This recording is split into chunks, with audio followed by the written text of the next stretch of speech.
The papyrus, put it on my table every month. I don't wanna miss it.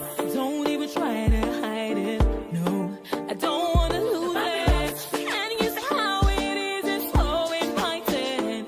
The papyrus, we're all so online. Welcome to the Papyrus TV Africa News Updates. Appeal Court reinstates Labour Party candidate in Enugu. Anambra local government autonomy threatened by new Soludo bill. Atiku, Wike held responsible for PDP's election failure amid internal crisis. Delta explosion claims 1 life and injures 2 others. From bad to worse, NNPC raises petrol to 1,030 naira. NNPP leader rejects running mate rumors with Peter Obi. The news in full.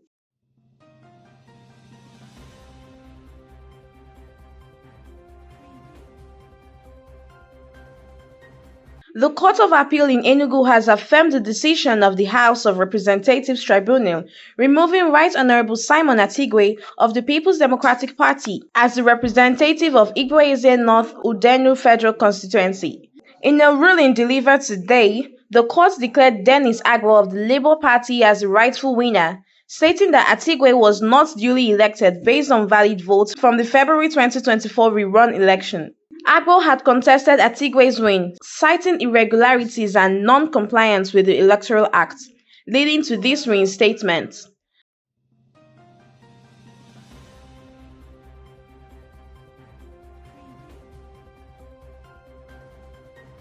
Meanwhile, concerns are rising in Anambra State over a new bill introduced by Governor Charles Soludo, which many believe could undermine the recent Supreme Court ruling on local government autonomy. The bill proposes that local government areas deposit a portion of their federal allocations into a state-controlled consolidated account. Honorable Henry Ubachu, representing the Oka South constituency, has called on the governor to withdraw the bill, warning that it would allow the state to access funds intended for local councils, thus compromising their financial independence. Mbachu argued that this move threatens the financial autonomy of local governments, which the Supreme Court's ruling sought to protect. The Anambra State House of Assembly passed the bill titled the Anambra Local Government Administration Law 2024, which requires local government areas to remit a state-determined percentage of their allocation to the consolidated account within 2 days of receipt. Governor Soludo defended the bill, asserting that it does not violate the Supreme Court's decision and challenged critics to seek legal recourse if they disagree. Mbachu and other Labour Party members in the Assembly have voiced strong opposition, claiming the bill will severely limit local government areas' ability to manage their funds. They called on President Bola Ahmed Tinubu to monitor state governors who may attempt to undermine local government elections and autonomy by pressuring the chairpersons to redirect funds to the state.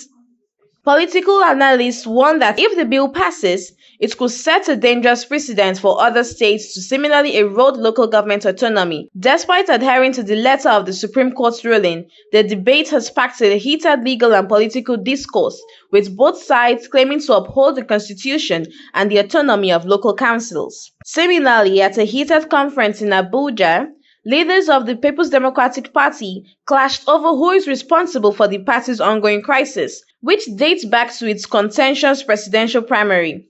This internal strife is widely seen as a key factor in the party's loss to the ruling All Progressive Congress in the last general election during the event titled Fix PDP to Fix Nigeria. House of Representatives member Ikenga Ugochinyere criticized Minister of the Federal Capital Territory, Nyesom Wike, and Acting National Chairman Ambassador Umar Damagum for their roles in the party's decline. Ugochinyere accused Wike of betraying the party and Damagum of failing to provide effective leadership. In contrast, PDP National Publicity Secretary Ibrahim Abdullahi blamed former Vice President Atiku Abubakar and former Chairman Iyokia Ayu for deepening the internal divisions, and particularly during the 2023 elections. He argued that Atiku's inability to reconcile with dissenting governors weakened the party's position. This public exchange highlights the deep divisions within the PDP, raising concerns about its future prospects in upcoming elections.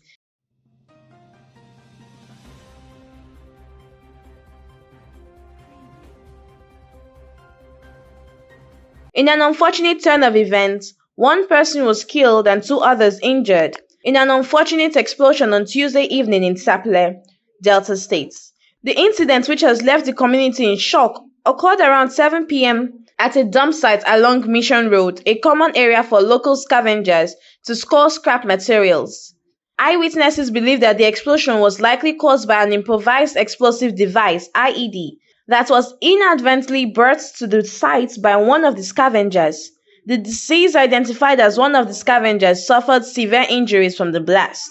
At least two others sustained critical injuries, including nearby residents. They are currently receiving treatment at an undisclosed hospital, a source reported. A senior police officer who spoke on the condition of anonymity suggested that the blast may have been triggered when a scavenger unknowingly handled the hazardous item. It's possible they mistook it for scrap metal. Our initial suspicion is that it might have been a gas or fire extinguisher cylinder, the officer explained, emphasizing that the further details would emerge as the investigation continues. Local authorities are actively investigating the circumstances surrounding the tragic incident.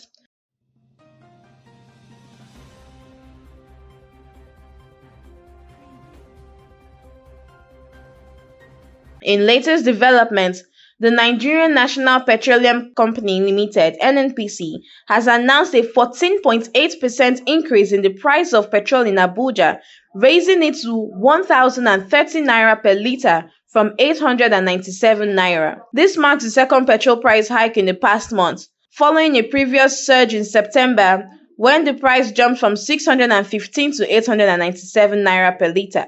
Beginning this week, residents of Abuja will face the staggering new price of 1,030 naira per litre, while the official petrol price is set at 998 naira per litre, a figure that many believe does not reflect the rapidly changing market realities. NNPC stations in major cities like Lagos, Abuja are displaying the new prices prominently on their electronic boards, serving as a grim reminder of the nation's faltering economy. Since President Tinubu took office on May 29, 2023, the declaration that fuel subsidy is gone has led to an unsettling surge in fuel prices, which have skyrocketed from a mere 205 naira per litre in today's eye-watering figures. This relentless increase not only weighs heavily on the wallets of ordinary citizens, but also jeopardizes the livelihoods of countless families who rely on affordable fuel for transportation and daily activities, amplifying the palpable sense of despair that hangs over the nation. Conclusively, Buba Galadima, a prominent member of the New Nigerian People Party, firmly denied claims that Senator Rabiu Musa Kwankwaso, the party's 2023 presidential candidate, will consider serving as a running mate to Peter Obi, the former Labour Party presidential candidate. In response to reports stemming from a recent interview, Galadima expressed disappointment over media misinterpretations of Kwankwaso's stance on the matter. He clarified that Kwankwaso has neither considered nor will consider the option of becoming Obi's running mate for the 2027 presidential election. Galadima asserted that Kwankwaso is fully prepared to run for presidency in 2027, citing his political acumen and intellectual capabilities as essential qualities needed to tackle Nigeria's challenges if elected. He emphasized that during the interview, Kwankwaso detailed his political and intellectual credentials, which he believes positioned him significantly ahead of politicians like Obi. Galadima suggested that Obi should instead contemplate joining the Kwankwaso movement to help liberate Nigeria from ineffective leadership, he remarked. The NNPP presidential flag bearer is far ahead of the former Anambra State governor in everything. Speculating that Kwankwaso would serve as Obi's running mate is a demotion, and such speculation does not hold water. To those who understood the interview, Kwankwaso's remarks were more about humbling Peter Obi than anything else. This has been the Papyrus TV Africa. The Papyrus